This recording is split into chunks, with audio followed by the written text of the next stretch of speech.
Greg Shoemaker, TriState Football, here with Lakota West head coach Tom Bolden. And Tom, 20 years now at it. Yeah, pretty That's cool. crazy, huh? Yeah. I mean, did you ever think you'd last that long? No, I mean, when I first started, when I took over for Coach Combs all those years ago, I was just hoping to get through that first week, to be quite honest with you. But yeah, here it is 20 years later as a head coach. Pretty special feeling, for sure. Special group of guys, special place, pretty cool milestone. So hopefully I got a lot more in me. Let's talk a little bit about last year. Yep. It didn't go quite like you guys planned. Yeah. But tell us, the learning experience with these kids from last year and now into the preseason part of the year. What can you see different from them? Yeah, I think this junior class, last year's junior class, will be seniors this year. Really kind of took it upon themselves to step up in that leadership role. Got so many kids taking over leadership role. A lot of squared away kids. Young groups really stepping up. Last year we couldn't put a lot of things together. We had a game where we played terrible offense, great defense, and just wasn't enough. But we just didn't put it together all the time. So that's what we're kind of looking for this year. Is a little bit of an anomaly, hopefully last year. And I got to be honest with you. If 7 wins is the worst that we've ever done, then that's saying something. So. But yeah, that wasn't the standard, and we understand. Like Mike Tomlin said, the standard is the standard. So we're going. Things have elevated for sure. Well, let's talk a little bit about the offense first. I mean, gosh, Jackson Smith, quarterback, been here for 4 years. Yep.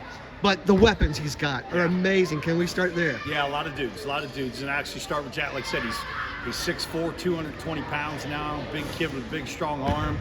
Being pushed by a lot of good young quarterbacks as well, which is great with the competition and things like that. But receiving core, got Carmelo Jordan back, who had a great junior year for us. So he's kind of stepping up in that lead role with Tyson Davis being gone. But you got Xavier Radica, our tight end, going to Louisville. He's back.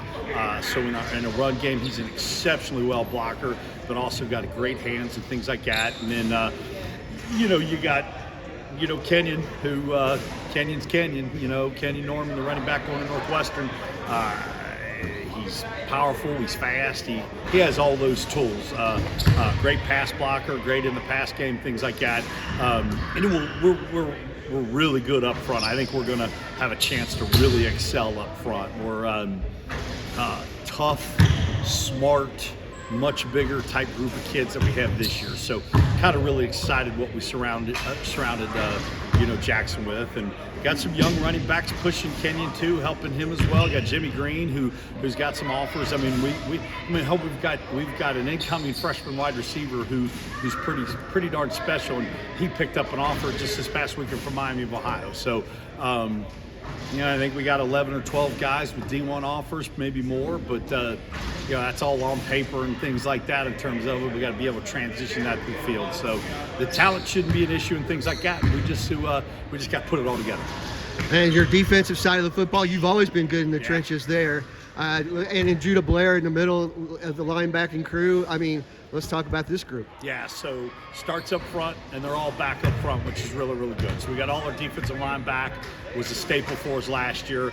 Riley Newman, who's actually going to Iowa to play O-line. He will do both for us this year, but he'll be back on the D-line. Like I said, that group is back. Eli Hodges. So that group, like I said, all back, going to be a junior, Jordan Navarez. So special group, and then you put Judah behind him, and then Andrew Fryer. I mean, Andrew Fryer's a young man. I mean, he had 21 tackles in our playoff game against Bowler. I mean, he is just a tackling machine. Phenomenal high school football player. So got those two guys in the middle, working some guys at outside, can move Judah to outside. And so our front seven's pretty stout, to say the least. Strong, big, physical, and fast. And in the secondary, we got some newbies and things like that, but the talent is definitely there. Roman Combs, who you saw, was a corner for us. Probably played more safety this year at 6'4", and can run and jump like him. He could cover a ton of ground from that safety spot. So no shortage of talent for sure. We'll run fast, hit hard like we do. So, but once again, just got to put it all together, keep stacking the days, get better and better as we go. One last question before I let you go.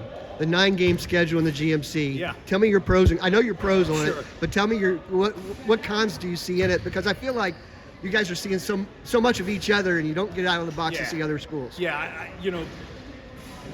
I get it, but then the other side of it, if it was up to me, I would play the 3 non-league games like it used to be. I would play 2 GCL teams and an out-of-state opponent, big nationally ranked opponent every year. That'd be my first 3 games if it was up to me. Kind of like I used to do when I was at Core 8 and things like that. So that's personally what I'd want to do, but I got to soldier up and do what the GMC wants us to do, and I get it from the AD standpoint and all that other kind of stuff. So I definitely get both sides of it, but if it were up to me, I'd play the 2 GCL teams to start the year, and then a nationally ranked team, and cut it loose from there. There you go, Tom Bolden, the head coach of the Lakota West Firebirds.